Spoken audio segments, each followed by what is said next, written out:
우리가 이제 1교시에서는 지대론에 관한 이제 간단한 걸 해봤고, 두 번째가 거기 페이지가 131페이지에 가면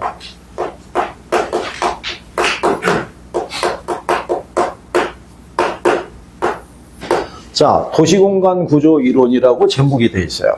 근데 이건 무슨 얘기냐면 도시 내부의 공간 구조는 시간이 지나면 변하게 돼요.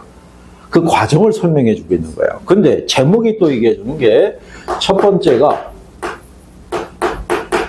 버제스의 동심원 이론이라고 있어요. 그러면 제목이 얘기해 주잖아요. 제목이 뭐예요? 그 얘기는 도시의 공간 구조가 어떤 형태를 띠면서 분화된다는 거예요. 그 동심원 모양을 가지고 분화된다는 거예요. 그런데 두 번째가 호이트의 선형 이론이라고 해요. 그죠? 여기 요 선자 있죠? 이 선자가 부채선자라고 그래요. 근데 이거를 부채꼴 모양이라고도 얘기를 하지만 이거를 방사형이라고도 얘기를 해요.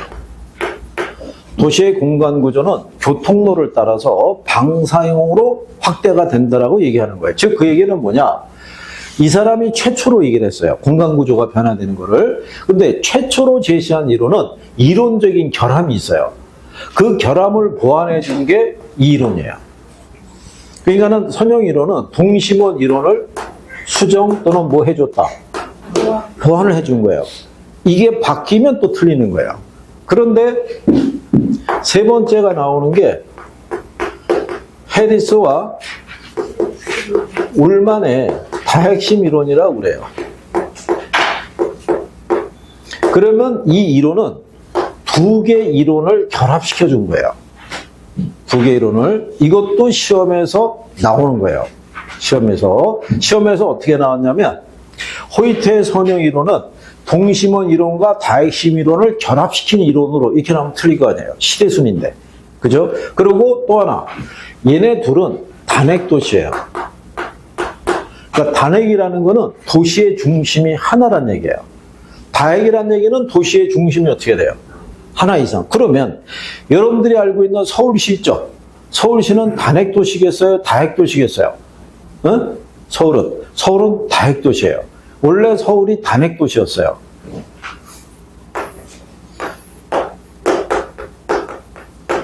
한강 있죠? 한강이 옛날에는 서울의 경계였어요. 옛날에 서울이라고 그러면 지금의 강북 있죠?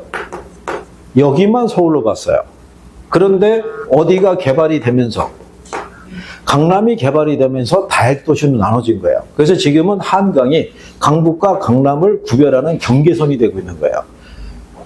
옛날에 강북에 있던 사람들이 강남을 넘어가면은 별거 없었어요. 그래서 옛날에 강남에서 살던 사람들은 꿈이 뭐냐면 여기서 돈 벌어서 강북으로 이사 가는 게 꿈이었던 시절이 있었어요.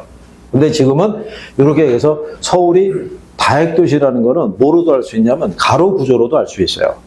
여기는 가로 구조가 방사형이에요. 이렇게 미로형. 근데 강남은 어때요? 이렇게 구획 정리되어 있는 거예요. 이렇게. 그죠? 네. 그래서 이런 형태가 나타난다는 것에 벌써 차이점이 있죠. 그러면 여기서 시험에서 출제자들이 만약에 출제하겠죠.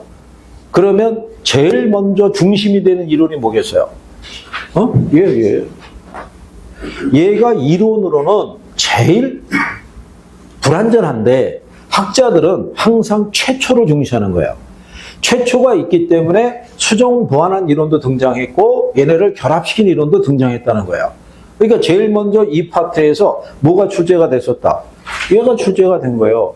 그래서 얘만 한 2번 물어봤는데 시험이 길어지게 되니까 얘만 계속 물어볼 수는 없잖아요. 그러니까는 범위가 확대되는 거예요. 그러면 결론적으로 나오는 거는 얘네 3개를 물어보는데 중요한 건 학계론이 오지선다예요. 오지선다인데 얘네 3가지만 갖고 오지선다를 구성하기 어렵잖아요. 그 나머지 지문을 어디서 갖고 와야겠어요? 지대론이라든가 입지론에서 차용해서 들어오는 거예요. 그래서 제목이 입지 및 도시공간 구조 이론, 지대 및 도시공간 구조 이론, 이런 제목을 달고 등장한다 이런 얘기예요. 그러면 동심원 이론이 들어갔을 때 거기 보면 일단 중요한 게 뭐냐? 거기 하단에 131페이지 하단을 가게 되면 박스 들어가 있죠? 네. 그 동심원 지대가 중요한 거예요. 그래서 여기서는 얘가 일단 중요하다고요.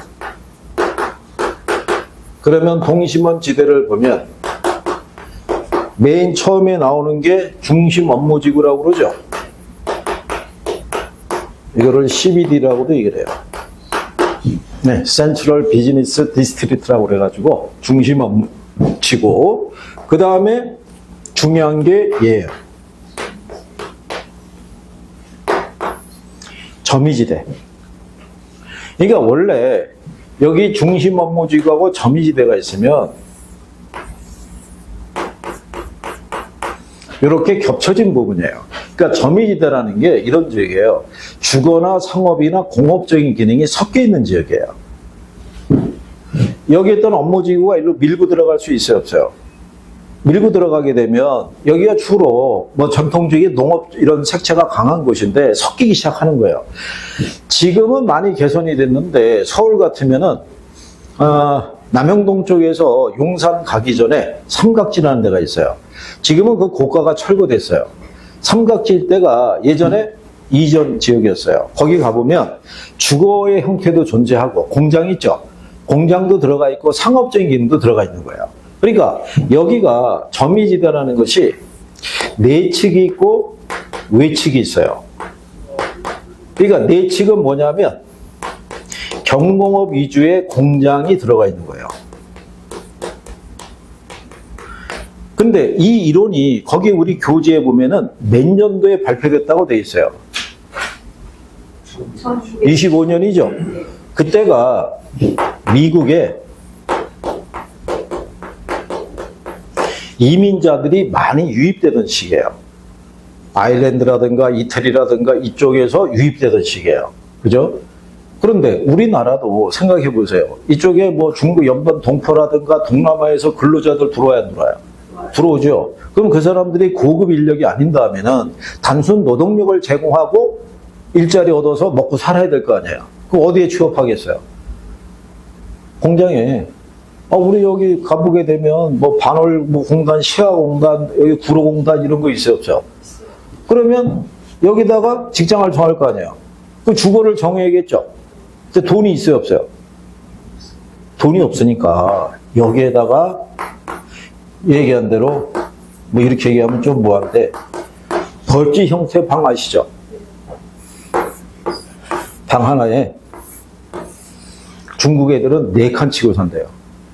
4칸 치고 사는 거는 오전 근무죠, 저녁 근무죠, 뭐 이런 것 있죠. 그러니까 커튼 하나만 치고 이 안에 이렇게 사는 거예요. 주거 환경이 어떻게 돼요?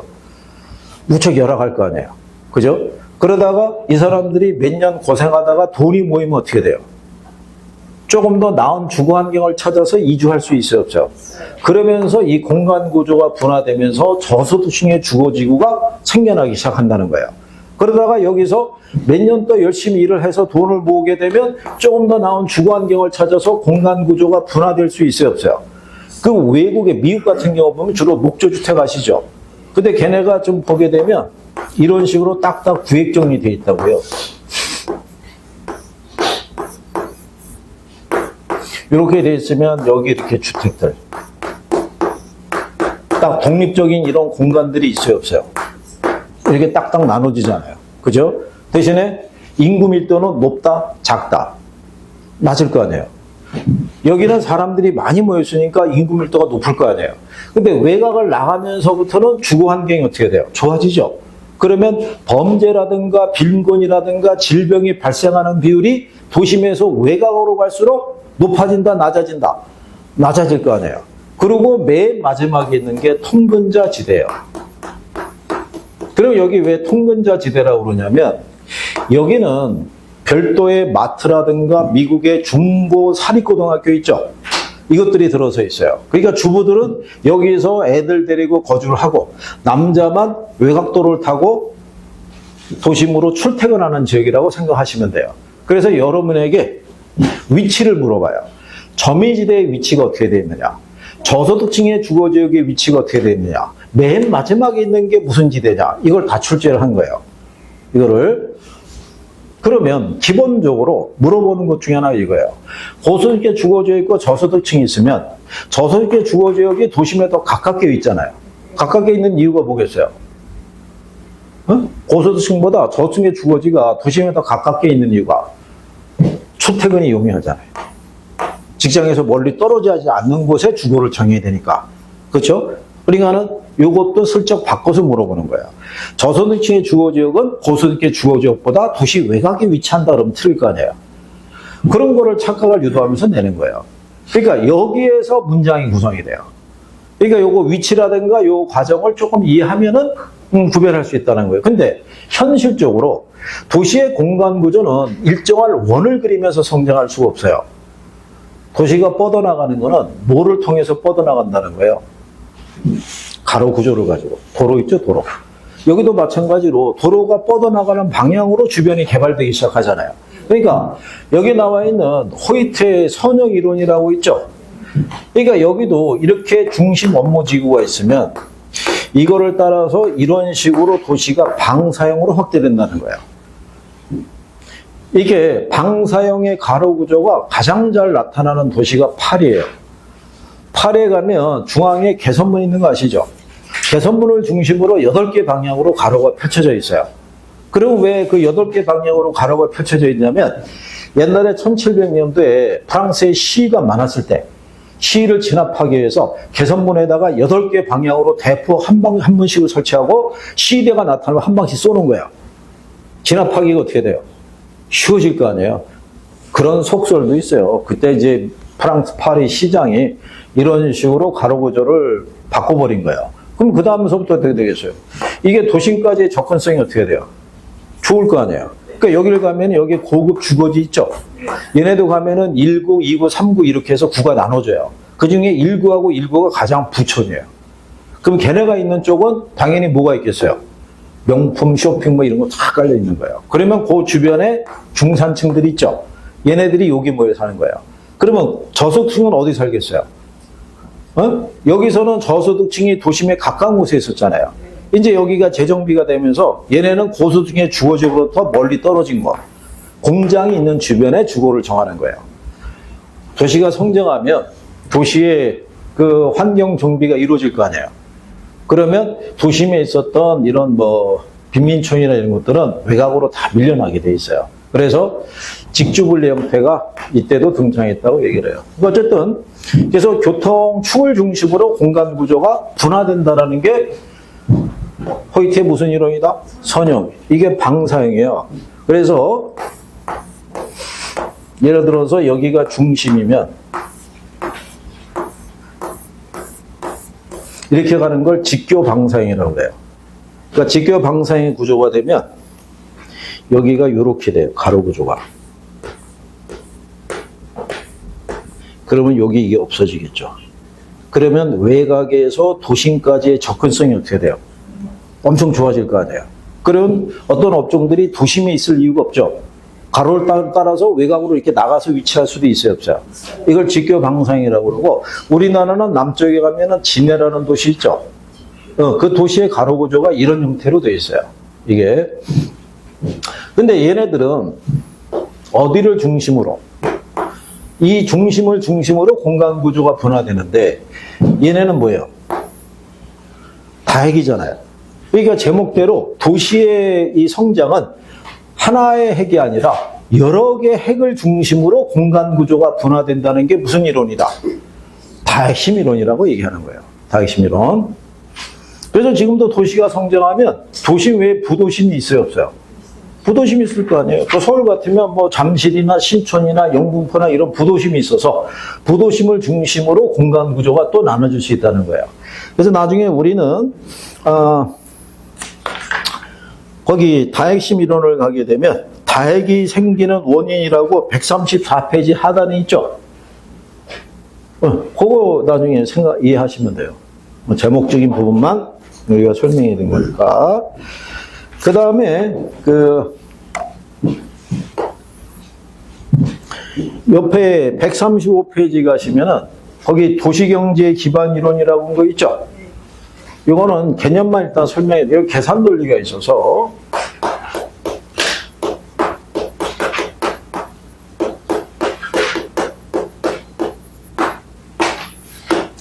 나중에 이게 학개론 교과서들마다 보면 요게 입지론에 들어와 있는 소개가 되는 책도 있고 이게 개발론에 들어와 있을 수도 있어요. 근데 개발론에 가서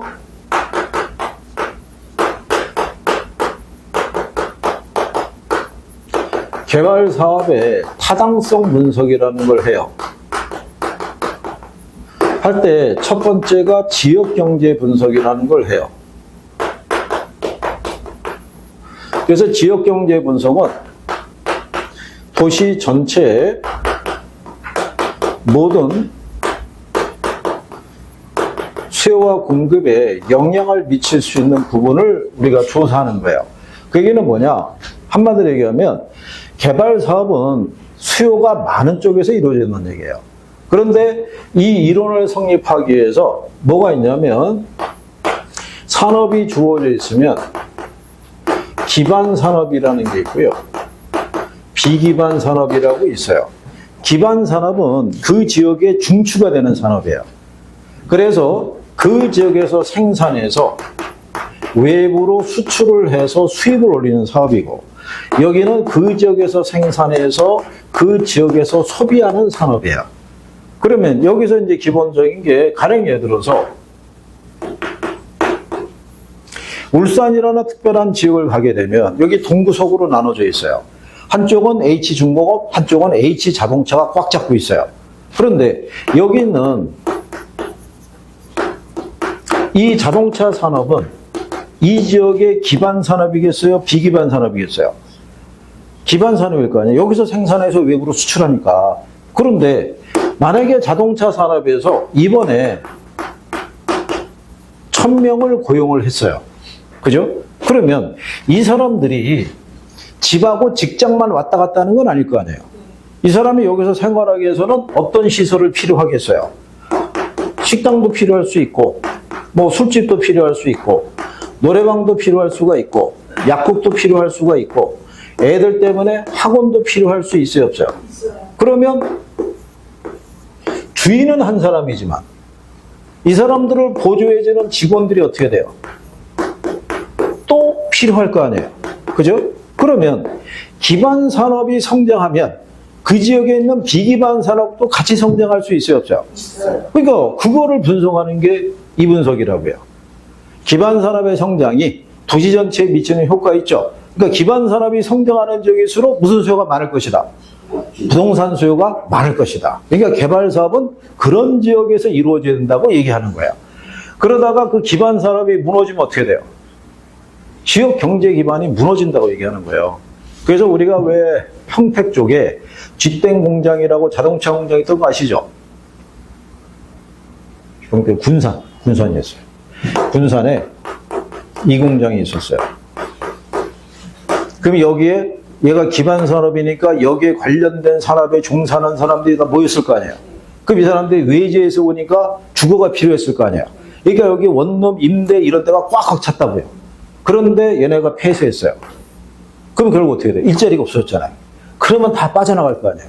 그러면 그 지역의 부동산 공실 늘어나고 식당 상산되고 지역경제 기반이 송두리째 흔들리는 거예요.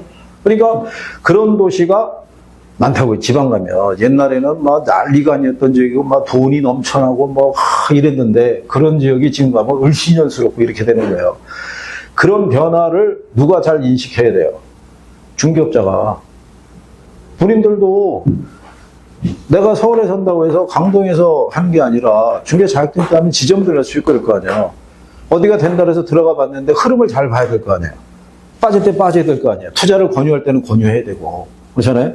그러니까 중개업을 하시려고 그러면 단순하게 법의 논리만 알아서 되는 건 아니에요. 시장의 흐름을 얼마나 잘 파악할 수 있느냐가 중요한 거예요. 그러니까 여러분들은 합격을 한 다음에 진짜 공부를 열심히 해야 돼요. 제가 여기서 여러분들에 가르쳐 드린 건 딱 하나 이거밖에 없어요. 몇 점 맞을 수 있는 거. 6점 맞을 수 있는 방법론만 알려드린 거지, 그 이외의 일은 여러분의 선택이에요. 돈을 많이 벌 수 있다 아니다, 여러분은. 지금도 부동산 경기 안 좋다 그러죠. 그런데 지역마다 돈 버는 사람들이 있어요, 없어요?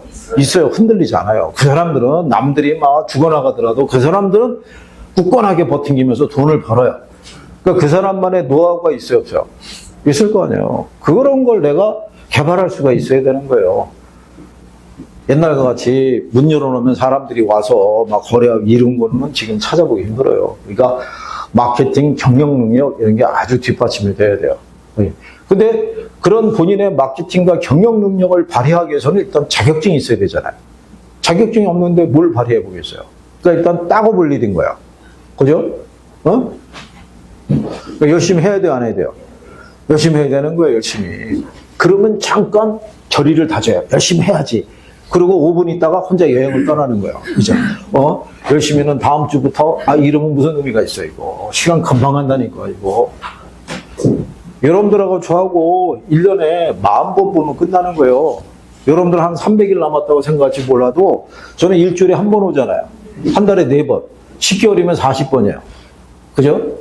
거기다 중간에 뭐 추석 연휴 있고 뭐 있고 여름 휴가 간다 해서 또 빠지고 이거 저 빠지면 이제 얼마 안 남은 거예요. 그래서 이거 도시경제 기반 이론 있죠? 네. 이거를 내고 여기서 계산 문제가 가끔 나오는데 계산 문제가 이거는 나중에 푸는 요령을 알려줘요. 자, 여러분들이 보시게 되면 거기 그 136페이지에 가면 식 나와 있죠? 입지개수 구하라고 돼 있잖아요. 그 입지개수라는 게 뭐냐면 그 지역의 주된 산업이 기반 산업이냐 아니냐를 판단하는 얘기예요. 그죠? 그런데 이거를 계산할 때, 자, 우리가 분모가 있고 분자가 있잖아요. 네. 그러면 거기서 물어보는 거는 예를 들어서 전국의 전산업의 고용자 수분에 전국의 특정한 산업을 얘기하는 거예요. 자동차 산업의 고용자 수. 그러면 여기가 울산 전산업의 고용자 수분에 울산 자동차 산업의 고용자 수 이렇게 계산을 해보기, 얘를 계산하면 이게 전국의 자동차 산업의 고용률. 얘를 계산하면 이게 울산의 자동차 산업의 고용률을 얘기를 해요. 그죠? 그러면 둘이 같으면 어떻게 돼요? 분모 분자 같으면 1이잖아요. 그죠? 그러면 분자가 크면 어떻게 돼요? 1보다 크다는 얘기잖아요. 그게 기반 산업이라는 거예요. 전국의 자동차 산업의 고용률에 비해 울산의 자동차 산업의 고용률이 특화되어 있다는 거예요. 그러면 울산에서는 자동차 산업이 무슨 산업? 기반 산업인 거예요. 1보다 작으면 얘는 그냥 비기반 산업인 거예요. 전국 평균에도 미치지 못하는 거예요. 근데 문제가 물어보는 포인트가 뭐다? 기반 산업 있죠? 기반 산업 물어볼 때는 이걸 굳이 다 계산할 필요가 없어요. 계산해서 1보다 큰 수치가 나오면 기반 산업인 거예요. 기본적으로. 얘가 크니까. 그러니까 만약에 몇 개 도시를 다 구하라고 그럴 때 그 일일이 다 구할 필요가 없게끔 배열해 주는 거예요. 1분 안에 풀게끔. 그러니까 나중에 푸는 요령을 배우시면은 얘네 다 할 수 있어요. 그러니까 지금은 부담을 갖지 마시고 간략하게 얘기만 한 거예요. 지금 계산도 하려고 그러면 머리 아파서 못할 거예요. 그러니까 자 그런 내용이고 그 다음에 이제 138페이지에 가면 입지 선정이라고 있어요. 입지 선정이라는 게 입진호를 얘기하는 거예요.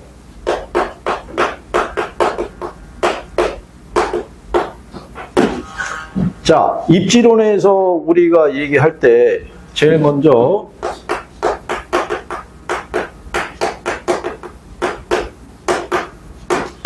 입지와 입지 선정이라는 게 있어요.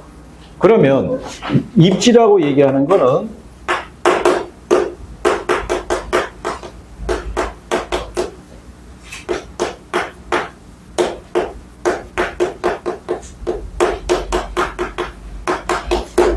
경제 주체가 점하고 있는 장소를 우리가 입지라고 그래요. 그러면 여러분들이 아시는 경제 주체는 누가 있겠어요? 가게나 기업이나 정부가 있는 거예요. 그죠? 그러면 이 경제 주체는 삶을 영위하기 위해서 끊임없이 무슨 활동을 해야 돼요? 경제 활동의 대표적인 게 뭐냐면 그게 생산 또는 소비 활동이에요. 그죠? 그러면 얘네가 생산 또는 소비하기 위해서 점하고 있는 장소를 우리가 입지라고 그래요. 그죠? 네. 그럴 때 생산하기에 적합한 장소, 소비하기에 적합한 장소를 찾는 거를 뭐라고 그런다? 그거를 입지 선정이라고 해요. 그래서 우리가 일반적으로 장사하려고 그러면 뭐가 좋은 걸 찾아요? 목이 좋은 걸 찾죠? 그런 게 입지 선정이라고 생각하시면 돼요. 살기 좋은 거, 장사하기 좋은 거, 생산하기 좋은 거, 그런 걸 찾는 거를 입지 선정이다 이렇게 생각하시면 되는 거예요. 일단 입지하고 입지, 그러니까 부동산 활동상에서는 이걸 빼놓을 수가 없는 거예요. 장소를 찾는 게. 부동산은 장소가 주어지는 게 엄청 큰 거예요. 장소를 한번 정하면 이동하는 게 쉽다 어렵다? 어려운 거예요. 근데 환경은 계속 바뀌어야 안 바뀌어요? 환경은 계속 바뀌는 거예요. 그런 변화까지도 중개업자는 살펴볼 수 있어야 돼요. 그래야 고객들에게, 투자자들에게 그 변화까지 얘기해 줄 수 있는 거예요. 예를 들어서 고속버스 터미널 같은 경우는 이용하는 사람들이 기본적으로 있어요, 없어요? 있을 거 아니에요. 그럼 저기 강변역에 가면 동서울 터미널이 여기 있어요. 거기에 주로 강원도 쪽에 근무대에 근무하는 병사들이 거기를 많이 이용했어요. 근데 강원도 노선이 경부로 갔어요. 그럼 어떻게 돼요? 이용객의 3분의 1은 사라지는 거예요. 그러면 거기 터미널에 상가 분양받아 들어갈 때 피를 주고 들어갔을 거 아니에요. 그럼 매출이 한 몇 년 있다가 갑자기 노선이 바뀌어버리면 매출이 훅 줄을 거 아니에요. 그러면 수익이 나와야 안 나와요? 안 나올 거 아니에요. 그렇다고 해서 거기 있는 거 다 포기하고 나도 강남으로 떠나나갈 수가 없잖아요. 비용이 만만치가 않은데. 그러니까 그런 거를 감안을 해서 이 장소를 정하는 게 쉽지 않다라는 거. 여러분들 아시다시피 서울도 종로 뭐 아니면 반포 아니면 저기 주안 이런 데 가면 지하상가 있어요 없어요? 있죠. 거기 점포마다 매출의 크기가 엄청나게 차 있는 거 아시죠? 지하상가 점포라고 다 매출이 균등하게 나오잖아요. 고객들이 주로 흐르는 동선이 있어요 없어요? 거기 있는 사람들은 돈을 버는 거예요. 그런데 뭣도 모르고 상가 다니는 인원만 보고도 어디다 점포둬도 될 것 같으면 들어가면 사각지대에 있을 수가 있는 거예요. 그러면 비싼 돈 주고 들어가서 망할 수 있어요 없어요? 있을 거 아니에요. 거기에 관한 기본적인 인펌, 대안 이런 거를 제시해 줄 수 있는 게 중개업자여야 되는 거예요. 그래야지만 고객에게 신뢰를 얻을 수 있는 거예요. 그러니까 분석을 잘해야 돼요. 그죠? 그러니까 자격증을 딴 다음에 내가 어디서 개업하려고 그러면 그 지역의 상권 분석을 다 해봐야 돼요. 맵을 다 만들어서. 기본적으로 인터넷상에서 서울하고 수도권에 말 그대로 상권 좀 유명한 애들은 다 분석이 돼서 올라가 있어요. 근데 그거는 오래된 기록이란 말이에요. 바뀌어 있을 테니까 그런 거를 잘 해볼 수가 있으셔야 돼요. 그래서 이제 입지 선정이고, 그 밑에 가면, 자, 서비스 상업 입지론이라고 돼 있죠? 그게 뭐냐면, 거기 상권이라는 용어는 기본적으로 알아야 돼요. 상권을 우리가 뭐라고 그래요? 배후지. 상권이라고 들어보셨죠? 네. 상권이라는 거 뭐냐면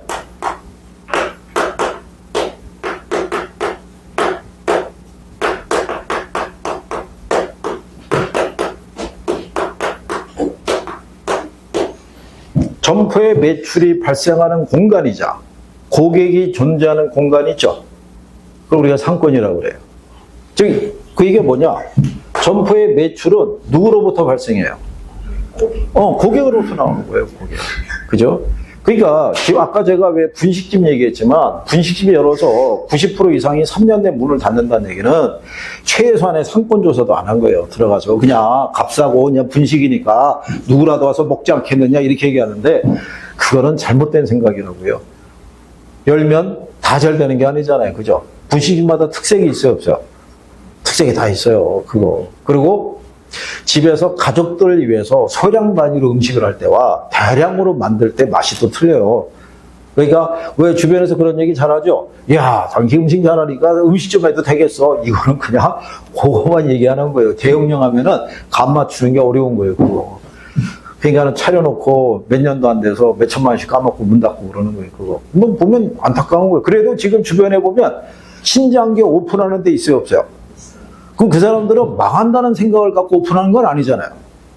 돈 막 들여가지고. 그러면 지나가서 쭉 한번 분석해보면은, 야, 위태위태하다. 이거 괜찮을까? 그런 생각이 드는 거예요, 그거. 그러니까 여러분들은 그런 것에 대해서 나중에 연구 많이 해야 돼요. 연구 자격증 딴 다음에 땄다고 그냥 바로 개업하면 안 되고. 그래서 이거 우리가 이제 상권이라고 얘기를 해요. 그래서 그렇게 여러분들이 보시면 되겠고. 그 다음에 옆 페이지에 가게 되면, 그리고 이게 고객이 존재한다 할 때 여기에 따라서 점포가 개점이 되거나 개점되지 못할 수도 있는 거예요. 예를 들어서 여러분들이 아는 백화점이 있죠. 백화점은 고객 인구가 50만 이상이 돼야 돼요. 50만이 안 되는 도시는 백화점이 없어요. 제가 예를 드는 게 세종시 아시죠? 세종시 인구 한 35만 돼요. 그 백화점이 없어요. 부지만 있어요. 아산 같은 데도 30만 넘어도 백화점이 없어요. 백화점이 있다는 얘기는 고객 인구가 최소한 몇만, 50만 이상은 돼야 돼요. 그죠? 그러면 이렇게 되는 거예요. 만약에 들어서 여기 길 건너에 H백화점이 있죠. 그죠? 그러면 얘는 주변에 만약에 하남이라든가 남양주 뭐 이런 게 있을 때 여기가 만약에 백화점이 없어요. 그러면 얘네는 여기에 백화점에 관한 서비스를 제공해주는 얘네가 중심지라고 해요. 그 얘네는 뭐가 되겠어요? 배우지. 그죠? 그러니까 배우지는 뭐냐면 중심지로부터 재화 서비스를 제공받는 걸 배우지라고 그래요. 중심지는 주변 배우지에 재화 서비스를 제공해 주는 거를 뭐라고 그런다? 배우지라고 그래요. 그런데 얘네는 이게 있어요. 마트가. 그런데 이 주변 지역은 마트도 없는 지역이 또 있을 수 있어요, 없어요? 그러면 이때 얘네는 또 중심지 역할을 하는 거예요. 마트에서 제공되는 서비스를. 그럴 때 얘네는 중차 중심지라고 그래요. 그럼 얘네는 또 뭐가 되는 거예요? 배우지가. 무슨 말인지 아시죠? 근데 여기 있는 얘네들은 다 백화점에 관련된 서비스를 얻기 위해서 일로 가야 돼요. 그러니까 여기가 고차 중심지, 중차 중심지, 저차 중심지 이런 식으로 중심지라는 건 나눠줄 수 있고 중심지로부터 재화 서비스를 제공받는 거를 배우지라고 얘기한다는 거. 그죠? 예.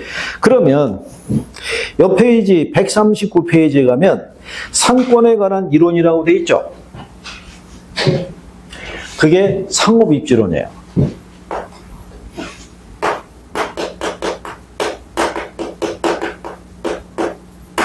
거기 상업입지론의 대표적인 게 발터 크리스탈러의 중심지 이론이에요. 자, 그거는 지금 개요만 설명하는 거예요. 자, 여기 중심지 있죠? 중심지. 중심지라는 거는 점포가 될 수도 있고요. 얘가 되기도 하는 거예요, 도시가. 도시는 도시민들에게 다양한 서비스를 제공해야 해요. 취업이나 교육이나 금융이나 행정이나 교통 등의 서비스를 제공하죠. 그러면 서비스 산업이 몇 차 산업이에요? 3차 산업이잖아요. 그러니까 얘가 상업입지론의 대표적인 이론이라고요. 크리스탈러의. 그거는 제가 정한 게 아니라 이론이 원래 그래요. 이론이. 근데 학계론 교과서에 실을 때 보면 얘가 상권에 관한 대표적인 이론 나오는데 물론 상업입지론에서는 상권에 대한 것이 중요해요. 근데 여기 합쳐서 얘는 기본 용어로 얘는 상업입지론에 그래서 이 중심이론이 상업입지론의 대표적이다 이런 얘기인 거예요. 그러면 이 크리스탈러의 중심이론에서는 이게 일단 중요한 거예요. 중심이론이라는 건 뭐냐? 얘는